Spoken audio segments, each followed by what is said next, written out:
C'est une signature historique pour le département de l'Eure. Elle formalise le rachat de la papeterie par le repreneur thaïlandais AA, le tout sous la houlette d'Arnaud Montebourg. Grâce aux négociations et au rachat temporaire opéré par le Conseil général, l'ex-usine Emreal va redémarrer.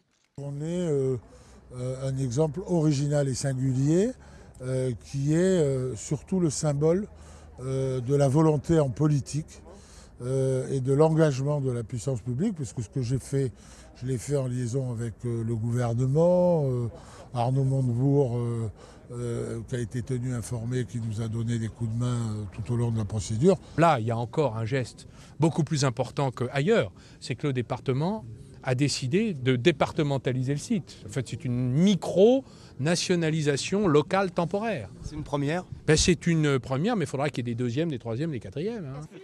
Ce sont près de 3 ans de combat politique, économique et social qui s'achèvent par cette signature. Bien plus qu'un soulagement pour les syndicalistes, une satisfaction. Les cheminées vont fumer, on va cracher de la vapeur, on va refabriquer du papier et ça symbolise beaucoup d'émotions, beaucoup d'emplois parce qu'on va retrouver nos collègues de travail. Ça va être à terme 250 emplois et ça c'est vraiment quelque chose parce que c'est la lutte qu'on a menée, c'était la lutte pour l'emploi et on a réussi et c'est une belle lutte et je pense et je voudrais que ce soit aussi un exemple. En investissant 18 millions d'euros, le repreneur vise le marché français, européen et même moyen-oriental. Bien sûr que c'est toujours compliqué, mais nous allons relever le défi et nous allons nous y employer à 100%. Dès demain, les procédures d'embauche devraient débuter pour que l'activité reprenne fin mai, début juin, dans ce site de production où le papier est produit depuis 58 ans.